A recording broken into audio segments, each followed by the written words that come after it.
Hello, আসসালামু আলাইকুম। সবাইকে টেকনিক্যাল অ্যানালাইসিস হাবের পক্ষ থেকে শুভেচ্ছা। আমরা আজকে খানবাজার শেয়ারটি নিয়ে বিস্তারিত কথা বলবো। শেয়ারটি বর্তমানে খুবই আলোচিত একটি শেয়ার বলা চলে। সেক্ষেত্রে স্ক্রিনে দেখতে পাচ্ছেন শেয়ারটির ডেইলি চার্ট অনুসারে আমরা দেখতে পাচ্ছি শেয়ারটির নীল কালারের যে ডাউন ট্রেন্ডের চ্যানেল, সেই চ্যানেলটা দেখতে পাচ্ছেন। চ্যানেলের মধ্যে থেকে শেয়ারটি কিন্তু বের হয়ে এসেছে আমরা দেখতে পাচ্ছি। লাস্ট ২ দিন দেখতে পাচ্ছি যে চ্যানেলের বাইরে অবস্থান করছে এবং শেয়ারটির একটি স্ট্রং সাপোর্ট জোন ছিল ৳১০৫। এই লেভেলে কিন্তু সে কয়েকবার এসে আমরা দেখতে পেয়েছি যে এখান থেকে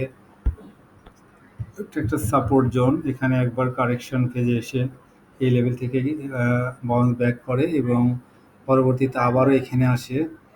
এরপরে দেখতে পাচ্ছি যে এখান থেকে সে আবারও ডাউন ট্রেন্ডে অনেক দিন ধরেই ৳১০৫-৭ এই রেঞ্জের মধ্যেই কিন্তু ছিল এবং ফাইনালি কিন্তু আমরা দেখতে পাচ্ছি এখান থেকে সে তার সাপোর্ট পেয়ে আস্তে, আস্তে উপরের দিকে যাচ্ছে এবং ফাইনালি কিন্তু সে তার সাপোর্ট জোন থেকে বেরিয়ে আমরা দেখতে পাচ্ছি এখন তার যে রেসিস্ট্যান্স জোন ছিল সেখান থেকে বেরিয়ে এবং ডাউন ট্রেন্ডের যে চ্যানেল ছিল সেই চ্যানেল থেকে বেরিয়ে এখন সে একটা রেসিস্ট্যান্স জোনের খুবই কাছাকাছি অবস্থান করছে। আমরা দেখতে পাচ্ছি এই লেভেলটা তার একটা স্ট্রং রেসিস্ট্যান্স জোন।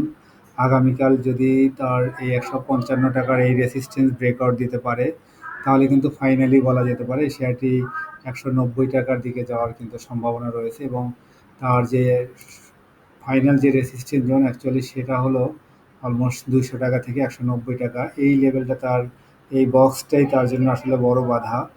তো সেই ক্ষেত্রে আসলে যদি আগামীকাল যদি শেয়ারটি তার এই ৳১৫৫ উপরে যদি ক্লোজ দিতে পারে উইথ ভলিউম, তো সেক্ষেত্রে আশা করা যায় যে শেয়ারটি তার এই লেভেলে যাওয়ার কিন্তু যথেষ্ট সম্ভাবনা রয়েছে। আমরা দেখতে পাচ্ছি শেয়ারটির হিউজ ভলিউম এনগেজমেন্ট রয়েছে, অর্থাৎ লাস্ট প্রায় ৫ কার্যদিবসে তার হিস্ট্রিতে আসলে বড় ধরনের ভলিউম আমরা দেখতে পাচ্ছি। আমরা যদি দেখি যে এই লেভেলের পরে আমরা দেখতে পাচ্ছি যে এই ২০২৩-এর পরে আসলে এই সপ্তাহ বা লাস্ট উইকে আমরা দেখতে পাচ্ছি যে বড় ধরনের ভলিউম এনগেজমেন্ট হয়েছে। যাই হোক, শেয়ারটির আসলে আপনারা যদি এখান থেকে পিছনের দিকে যান, তাকালে দেখতে পারবেন যে আসলে এত বড় ভলিউম কিন্তু আর রিসেন্টলি দেখা যায়নি। তো সেক্ষেত্রে আমি সবসময় বলি যে আসলে কোনো শেয়ারের প্রাইস মুভমেন্টের সবচেয়ে বড় ইন্ডিকেটর হলো ভলিউম। আমরা সেই ভলিউম যদি দেখতে পাই কোনো জায়গায়, কোনো শেয়ারে, সেক্ষেত্রে অবশ্যই আমরা সেই শেয়ার নিয়ে কিন্তু পজিটিভ চিন্তা করতেই পারি। আর শেয়ারটি আমরা দেখতে পাচ্ছি এখানে যদি আমরা দেখাই, তাহলে শেয়ারটি কিন্তু একটা সাইডেও মুভমেন্টের একটা চ্যানেলের বা একটা বক্সের মধ্যে এখানে আটকে গিয়েছিল। সেই বক্স আমরা দেখতে পাচ্ছি এখানে, যেখানে দেখতে পাচ্ছেন যে সে কিন্তু সেই ফাইনালি তার এই সাইডেও মুভমেন্টের যে বক্স সেখান থেকে কিন্তু বের হয়ে উপরের দিকে চলে গিয়েছে। সেক্ষেত্রে অবশ্যই বলা যায় যে দীর্ঘ অলমোস্ট এপ্রিলের ২৩ তারিখ থেকে আমরা দেখতে পাচ্ছি যে সেপ্টেম্বরের ১ তারিখ পর্যন্ত সে এই বক্সের মধ্যেই আবদ্ধ ছিল। ফাইনালি কিন্তু লাস্ট ২-৩ দিন আমরা দেখতে পাচ্ছি সে তার এই বক্সের বাইরে অবস্থান করছে এবং আজকে একটা ভালো ক্যান্ডেল দিয়েছে। আমরা ফাইনালি দেখেছিলাম যে দিনের কোনো একটা সময় শেয়ারটি প্রায় হল্টেডের কাছে চলে গিয়েছিল। তো এখন কিন্তু তার স্ট্রং যে রেসিস্ট্যান্স জোন সেটা কিন্তু তার ৳১৫৫ লেভেল। এই লেভেলটাকে তাকে ব্রেকআউট দিতে হবে যদি ভালো কিছু করার সুযোগ থাকে, তাহলে তাকে এটা ব্রেকআউট দিয়েই তাকে করতে হবে। এটা ব্রেকআউট স্ট্রংলি দিতে পারলেই আল্টিমেটলি তার সামনের বক্স অপেক্ষা করবে তার জন্য। এখন এই বক্সটাই হবে তার আসলে হিস্ট্রিক্যাল যে রেসিস্ট্যান্স সেটা, এবং যদিও এরপরে আরেকটা রেসিস্ট্যান্স রয়েছে ৳২৪০ লেভেল। তো ওটা যেহেতু অনেক দূরে রয়েছে আসলে ওটা নিয়ে কথা বলছি না। আল্টিমেটলি বলব যে তার ১৫৫ এবং ৳১৯০ এই রেঞ্জ হলো তার সবচেয়ে বড় রেসিস্ট্যান্স জোন। এরপরে যদি আমরা দেখি তার এই লেভেলটা অলমোস্ট এখানে ৳২৪০ লেভেলে তার রেসিস্ট্যান্স রয়েছে আর কি। তো যাই হোক, এই শেয়ারটির এই হলো প্রাইসের গ্রাফ। আমরা আরও কিছু ইন্ডিকেটর দেখে আসবো শেয়ারটির। আমরা যদি এখানে যদি ইএমএটা দেখি, ইএমএ ক্রস ওভারটা দেখব। ইএমএ ক্রস ওভার ডেইলি চার্টে দেখতে পাচ্ছেন যে ইএমএ ক্রস ওভার করার জন্য কিন্তু শেয়ারটি দেখতে পাচ্ছেন যে তার উম, এখানে যে 50 ডেজ ইএমএ সেটা কিন্তু তার ডিরেকশন চেঞ্জ করে 200 ডেজ ইএমএ এর খুবই কাছাকাছি যাওয়ার চেষ্টা করছে, অর্থাৎ তার ডিরেকশন একে অপরকে ক্রস ওভার করার জন্য কিন্তু সিগন্যাল দিচ্ছে, দেখতে পাচ্ছেন। সেক্ষেত্রে এটা অবশ্যই যদি এটা ক্রস ওভার করে তাহলে অবশ্যই এখানে আমরা এই শেয়ারটির আসলে দৃষ্টি দিতে পারি। আচ্ছা, এরপরে যদি আমরা এটার আরএসআই দেখি, আরএসআই দেখতে পাচ্ছেন 78। যাই হোক, বেশিরভাগ শেয়ারের আসলে আরএসআই এখন অনেক বেশি হাই। তো শেয়ারটি এই লেভেলে একটা রেসিস্ট্যান্স রয়েছে আরএসআই 87 এর দিকে। এটা হলো ডেইলি চার্টের আরএসআই। ম্যাকডি যদি দেখি, ম্যাকডি আমরা দেখতে পাচ্ছি ম্যাকডি মোটামুটি খুবই পজিটিভ, দেখতে পাচ্ছেন ডেইলি চার্টের ম্যাকডি। তো শেয়ারটির ডেইলি চার্টের ম্যাকডি ভালো পজিশনে রয়েছে, এবং যদি আমরা এটার উইকলি ম্যাকডি দেখি তাহলে উইকলি ম্যাকডি কিন্তু দেখতে পাচ্ছেন যে পজিটিভ, এবং ম্যাকডি লাইন এবং সিগন্যাল লাইন জিরো লাইনের উপরে যাওয়ার চেষ্টা করছে।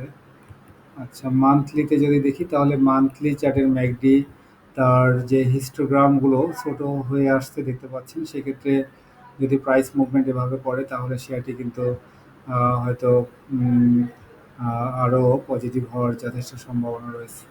অনেকদিন পরেই কিন্তু ম্যাকডি জিরো লাইনের উপরে যাচ্ছে, অর্থাৎ অলমোস্ট 24 সালের অগাস্টের পর থেকে শেয়ারটি এখন তার মান্থলি ম্যাকডি কিন্তু উপরে ক্রিয়েট করার সম্ভাবনা দেখা দিয়েছে। আর এই শেয়ারটির যদি আরো কিছু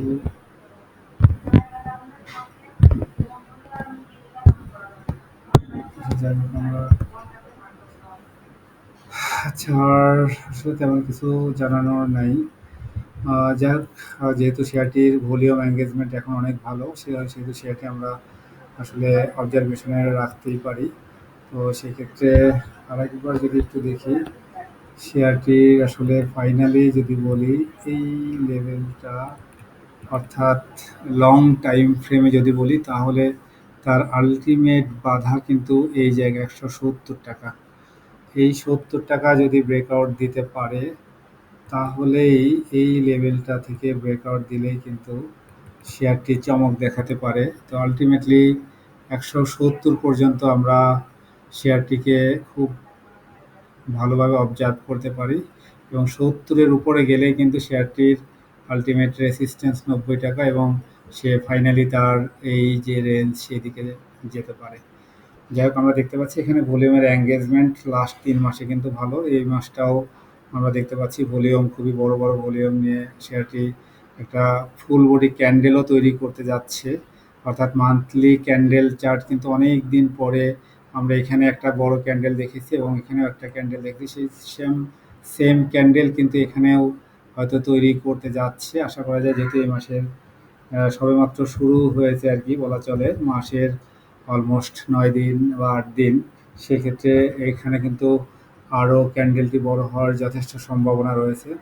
সেক্ষেত্রে দেখার বিষয় 70 টাকা ক্রস করে কিনা। এই লেভেলটা ক্রস করলে কিন্তু শেয়ারটির আসলে ফাইনাল যে মুভমেন্ট সেটা কিন্তু হওয়ার চান্স খুবই বেশি। এটা আমার কাছে মনে হচ্ছে যে শেয়ারটি এই লেভেলটাকে ক্রস করতে হবে, তারপরেই আসলে আলটিমেট ডেস্টিনেশন বোঝা যাবে। আশা করি শেয়ারটি ভালো হবে, এবং যাই হোক, এটা আসলে শুধুমাত্র টেকনিক্যাল এবং ফান্ডামেন্টাল অ্যানালাইসিস। ফান্ডামেন্টালি শেয়ারটি আমরা জানি যে খুবই দুর্বল পজিশনের একটা শেয়ার আসলে। যদিও শেয়ারটি এখন তার মালিকানা বা তার রিসেন্ট আমরা একটা নিউজ দেখেছি যে লোকাল মার্কেটে তার কিছু প্রোডাক্ট সেলের একটা নিউজ এসেছে। সেক্ষেত্রে এটা একটা পজিটিভ দিক যে আসলে কোম্পানিটি হয়তো দুর্বল পজিশনে থাকলেও এখন বর্তমানে কোম্পানিটি ভালো করার চেষ্টা করছে। সেক্ষেত্রে গ্রোয়িং বলা যেতে পারে, অর্থাৎ সামনের ফিউচার ব্রাইট বলা যেতে পারে। যাই হোক, সবাই ভালো থাকবেন, সবার জন্য শুভকামনা থাকলো। আসসালামু আলাইকুম।